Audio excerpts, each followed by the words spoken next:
नमस्कार प्रिय दर्शकों, स्वागत है आपका हमारे YouTube चैनल। दोस्तों, वास्तुशास्त्र के अनुसार पूजा घर में ऐसी मूर्तियां कभी नहीं रखनी चाहिए और इन मूर्तियों की पूजा घर के अंदर कभी नहीं करनी चाहिए। इससे जीवन में दुर्भाग्य आता है, देवी लक्ष्मी घर से चली जाती है और दरिद्रता आती है। आइए इस प्राचीन कथा के माध्यम से जानते हैं पूजा घर में कौन सी मूर्तियां नहीं रखनी चाहिए। दोस्तों, प्राचीन काल की बात है। एक छोटे से गांव में दर्शकों हम कहानी शुरू करें और आप इस वीडियो में खो जाएं। इससे पहले को सब्सक्राइब करें। प्रिय दर्शकों, अगर आप भी भगवान श्री कृष्ण को सच्चे दिल से मानते हो तो कमेंट में सच्ची श्रद्धा से जय श्री कृष्ण जरूर लिखें। दोस्तों, एक गांव में एक वृद्ध पति पत्नी रहते थे। वृद्ध महिला का नाम सौम्या था और उनके पति का नाम महेंद्र। उनके 3 पुत्र थे। सबसे बड़े का नाम वत्सराज, मंझले का नाम ऋषभ और सबसे छोटे पुत्र का नाम यज्ञदत्त था। तीनों पुत्रों का विवाह हो चुका था और 3 बहुएं घर आईं। बड़ी बहू का नाम सुरूपा, मंझली बहू का नाम विलासिनी और सबसे छोटी बहू का नाम मृदुला था।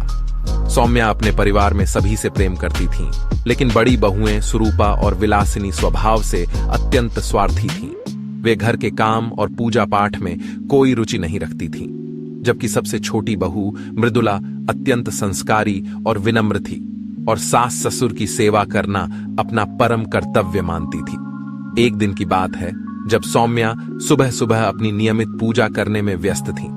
बड़ी और मंझली बहू सुरूपा और विलासिनी रसोई में आईं और आपस में बातचीत करने लगी। बड़ी बहू सुरूपा ने मंझली बहू विलासिनी से व्यंग्यात्मक स्वर में कहा, देखो, माँ जी फिर से अपने पूजा पाठ में डूबी हुई हैं। ऐसा लगता है जैसे उनके पास और कोई काम ही नहीं है। पूरा दिन इन्हें पूजा में ही बिताना है। विलासिनी ने हंसते हुए सुरूपा का समर्थन किया।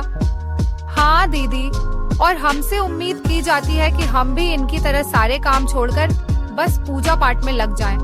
मुझे तो समझ नहीं आता कि इतना पूजा पाठ करने का क्या फायदा है। घर के काम तो हम ही करते हैं और ये बस भगवान के आगे बैठी रहती हैं। बड़ी बहू सुरूपा ने यह सुनकर और जोड़ा, सच कहा विलासिनी। मुझे लगता है कि मां जी को इस घर में सिर्फ पूजा के लिए रखा गया है। बाकी कामों की तो उन्हें कोई परवाह ही नहीं है। जब सौम्या ने अपनी दोनों बहुओं की बातें सुनी तो उनका दिल दुखी हुआ, लेकिन उन्होंने कुछ नहीं कहा। उन्होंने पूजा समाप्त की और दोनों बहुओं के पास आईं। सौम्या ने हल्की मुस्कान के साथ कहा, बहू, पूजा करना जीवन का एक हिस्सा है। यह हमें शांति और समृद्धि देता है। तुम्हें भी समय निकालकर थोड़ी पूजा कर लेनी चाहिए। इससे घर में सुख शांति बनी रहती है। सुरूपा ने चिढ़ते हुए उत्तर दिया, माँ जी, पूजा पाठ करना आप ही के बस की बात है। हमें तो इतने काम रहते हैं कि समय ही नहीं मिलता, और वैसे भी इतना पूजा करने से क्या मिल जाता है। देखिए, हम अभी तक तरक्की नहीं कर पाए। विलासिनी ने भी व्यंग्य भरे स्वर में कहा, हाँ माँ जी, आपको तो यही लगता है कि पूजा करने से ही सब कुछ ठीक हो जाएगा, लेकिन सच्चाई ये है कि मेहनत और पैसा ही असली चीज है। पूजा पाठ में समय बर्बाद करने से कुछ नहीं मिलता। सौम्या ने शांत भाव से उत्तर दिया, बहू, मेहनत तो जरूरी है, लेकिन भगवान की कृपा भी उतनी ही महत्वपूर्ण है। जब हम श्रद्धा और भक्ति से भगवान की पूजा करते हैं, तब हमें सच्चा सुख और समृद्धि प्राप्त होती है। तब बड़ी बहू सुरूपा ने तीखे स्वर में कहा, अगर पूजा पाठ इतना ही जरूरी है तो हम लोग अभी तक अमीर क्यों नहीं हो गए? आप तो रोज पूजा करती हैं, फिर भी हमें कोई फायदा नहीं हुआ। उनकी सास सौम्या ने गहरी सांस ली और दुखी मन से कहा, हे बहू, देवी लक्ष्मी तभी घर में वास करती है जब हम सच्चे मन से उनकी पूजा करते हैं। केवल पूजा करना ही काफी नहीं, बल्कि उसमें सच्ची भक्ति और आस्था भी होनी चाहिए। लेकिन सुरूपा और विलासिनी ने उनकी बातों को नजरअंदाज कर दिया और ताने मारते हुए वहां से चली गईं। सुरूपा और विलासिनी एक कमरे में जाकर आपस में बातचीत करने लगी। बड़ी बहू सुरूपा ने कहा, माँ जी को बस अपने पूजा पाठ से मतलब है। घर का सारा काम हम करें और ये हमें उपदेश दें कि पूजा करो। मुझे तो यह सब बकवास लगता है। विलासिनी ने समर्थन करते हुए कहा, सच में दीदी, अगर हम भी उनकी तरह पूरा दिन पूजा में लग जाएं, तो घर के काम कौन करेगा? मुझे लगता है कि माँ जी को बस अपनी मर्जी चलानी है।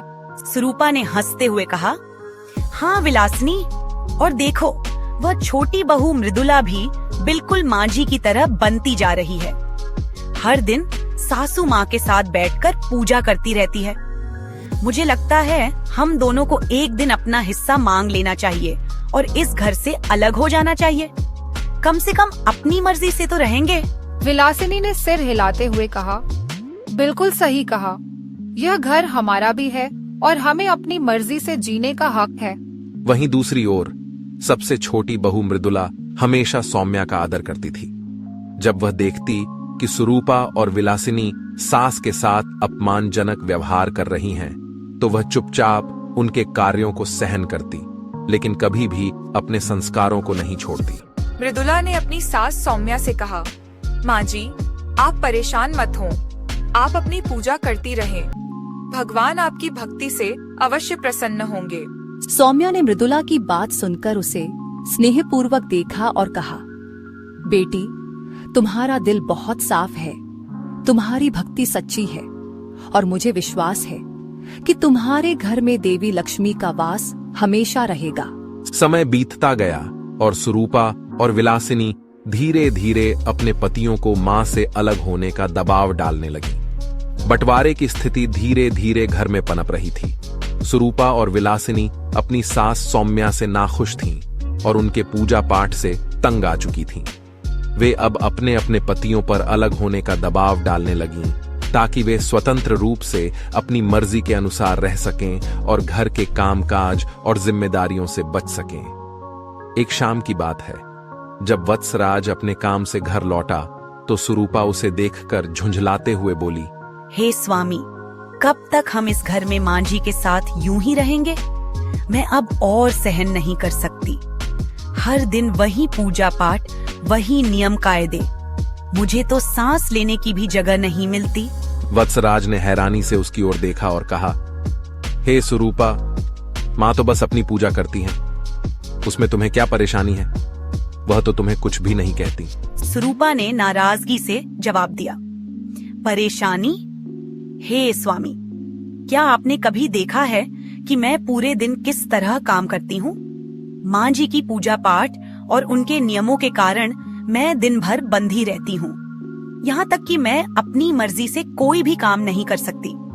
मुझे तो अब यह सब असहनीय हो गया है। वत्सराज ने संयमित स्वर में कहा, सुरूपा, माँ की पूजा पाठ से हमारे घर में शांति बनी रहती है, हमें उनका सम्मान करना चाहिए। लेकिन सुरूपा ने उसकी बातों को अनसुना करते हुए ताने भरे स्वर में कहा, शांति? शांति तब होती है जब घर में सबकी इच्छा और जरूरतों का ध्यान रखा जाए। माँ जी को तो बस अपने पूजा पाठ से मतलब है। वह कभी नहीं सोचती कि हमें भी अपनी जिंदगी जीने का हक है। मुझे यह सब छोड़कर अलग रहना है। आप अपने हिस्से की मांग करो और हम अलग हो जाएं। वत्सराज ने असमंजस में कहा, अलग? सुरूपा, तुम ये कैसी बातें कर रही हो? हम सब मिलकर रह रहे हैं, घर में कोई समस्या नहीं है। सुरूपा ने चिढ़ते हुए कहा, हे स्वामी, समस्या आपको नहीं दिख रही क्योंकि आप पूरे दिन बाहर रहते हो। मुझे यहाँ माँ जी के साथ रहना पड़ता है। मैं अब और यह बोझ नहीं उठा सकती। या तो आप माँ से बात करो और बंटवारा करवाओ, या फिर मैं इस घर से चली जाऊंगी। यह सुनकर वत्सराज सोच में पड़ गया। वह माँ से अलग होना नहीं चाहता था, लेकिन सुरूपा का दबाव बढ़ता जा रहा था। आखिरकार वह यह सोचने पर मजबूर हो गया कि क्या वास्तव में अलग होना ही सही रास्ता है। फिर दूसरी ओर उसी रात मंझला बेटा ऋषभ अपने कमरे में बैठा कुछ पढ़ रहा था। तब मंझली बहू विलासिनी कमरे में आई और नाराजगी भरे स्वर में बोली, हे स्वामी, यह क्या हो रहा है? हम कब तक माँ जी की पूजा पाठ और उनके नियमों के अनुसार चलते रहेंगे? मैं अब और नहीं सह सकती। ऋषभ ने चौंक कर उसकी ओर देखा और कहा, क्या हुआ विलासिनी? माँ ने तुमसे कुछ कहा क्या? विलासिनी ने तुनकते हुए उत्तर दिया, कहा, हर दिन मैं देखती हूँ कि माँ जी को बस अपने पूजा पाठ की पड़ी रहती है। उनके नियमों की वजह से मैं अपने तरीके से कुछ भी नहीं कर सकती। मुझे हर काम उनके अनुसार करना पड़ता है। ये घर अब हमारे लिए नहीं है, हमें अब अलग हो जाना चाहिए। ऋषभ ने गंभीरता से कहा, विलासिनी, माँ तो बस पूजा करती हैं और घर का ध्यान रखती हैं। तुम क्यों परेशान हो रही हो? पूजा से तो घर में शांति और समृद्धि आती है। विलासिनी ने झुंझलाते हुए कहा, शांति? मैं जिस शांति की बात कर रही हूँ वह आपको कभी समझ नहीं आएगी। माँ जी के इन नियमों से मुझे लगता है कि मैं एक कैदी बन गई हूँ। हर दिन वही पुराने रिवाज, वही नियम। मैं अब अपनी जिंदगी अपनी तरह से जीना चाहती हूँ। ऋषभ ने उसे समझाने की कोशिश की, विलासिनी, हमें माँ का आदर करना चाहिए। उन्होंने हमें पाला पोसा है, यह उनका घर है और हमें उनके साथ रहना चाहिए। विलासिनी ने ताना मारते हुए कहा, आदर? आदर तब होता है जब हमारी इच्छाओं का भी सम्मान हो। मैं अब और इस घर में नहीं रह सकती। आप माँ जी से बात करो और बंटवारे की बात उठाओ। मुझे अब आजादी चाहिए। ऋषभ ने थोड़ी देर चुप रहकर सोचा और फिर धीरे से कहा, विलासिनी, मैं माँ से बात करने की कोशिश करूंगा, लेकिन अलग होना आसान नहीं होगा। विलासिनी ने उसकी ओर नाराजगी से देखा और बोली, हे स्वामी, अगर आप मेरे साथ हो तो आपको यह कदम उठाना होगा। हम अब अलग ही रह सकते हैं। ऋषभ विलासिनी के दबाव में आ गया। उसे समझ नहीं आ रहा था कि इस स्थिति को कैसे संभाले, लेकिन विलासिनी का रोज रोज का दबाव उसके मन में भी अलग होने का विचार ला रहा था। अब वत्सराज और ऋषभ दोनों ही अपनी पत्नियों के दबाव में आकर सोचने लगे कि क्या उन्हें वास्तव में अलग होना चाहिए। दोनों के दिल में अपनी मां के प्रति प्रेम और सम्मान था, लेकिन पत्नियों का दबाव उनके निर्णयों पर हावी हो रहा था। वे जानते थे कि मां से अलग होना आसान नहीं होगा, लेकिन सुरूपा और विलासिनी के ताने और शिकायतें उन्हें मानसिक रूप से कमजोर बना रही थीं। आखिरकार वे दोनों अपने अपने भाइयों से बात करने का निर्णय लेते हैं ताकि परिवार में बंटवारे की बात की जा सके। एक दिन वत्सराज और ऋषभ अपनी मां सौम्या के पास आए और बोले, मां, हम अब अलग होना चाहते हैं। सुरूपा और विलासिनी चाहती हैं कि हम अपना हिस्सा लेकर अलग रहें। सौम्या यह सुनकर बेहद दुखी हुई, लेकिन उन्होंने अपनी भावना छिपाते हुए कहा, वत्सराज, ऋषभ, यह घर तुम्हारा है। तुम जैसा चाहो वैसा कर सकते हो। अगर तुम अलग होना चाहते हो तो मैं तुम्हारे निर्णय का सम्मान करती हूँ। लेकिन फिर सबसे छोटा बेटा यज्ञदत्त यह सुनकर दुखी हो गया। वह बोला, मां, मैं आपसे अलग नहीं होना चाहता। मृदुला और मैं आपके साथ रहेंगे। सौम्या ने यज्ञदत्त को स्नेह से देखा और कहा, बेटा, तुम मेरी चिंता मत करो। हर किसी की अपनी जरूरतें होती हैं। अगर तुम्हारे बड़े भाई अलग होना चाहते हैं तो हमें इसे स्वीकार करना चाहिए।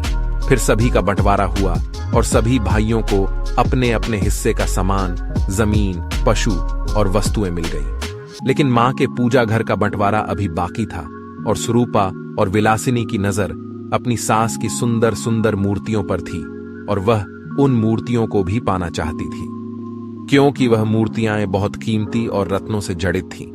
इसीलिए सुरूपा और विलासिनी ने अपने पतियों से कहा, अब जब बंटवारा हो ही रहा है तो पूजा घर में रखी कीमती मूर्तियां भी हमें चाहिए। हम भी अपने हिस्से में उन्हें रखेंगे। सौम्या ने जब यह सुना तो उन्होंने अपनी बहुओं को बुलाया और कहा, बहुओं, ये मूर्तियां देवी देवताओं की हैं। इन्हें श्रद्धा और भक्ति से पूजा जाता है। अगर तुम चाहो तो तुम भी इन्हें ले सकती हो, लेकिन ध्यान रहे कि इन्हें आदर के साथ रखना चाहिए। सुरूपा ने जवाब दिया, माँ जी, हमें इन मूर्तियों की पूजा से कोई विशेष लगाव नहीं है, परंतु वे कीमती हैं, इसलिए हम उन्हें अपने हिस्से में रखेंगे। सौम्या ने धीरे से कहा, ठीक है, अगर तुम्हारी यही इच्छा है तो तुम मूर्तियां ले सकती हो। सुरूपा और विलासिनी ने रत्न जड़ित कीमती मूर्तियां चुन ली, लेकिन जब बात देवी लक्ष्मी की बैठी हुई मूर्ति की आई, जिसे सौम्या प्रतिदिन पूजा करती थीं,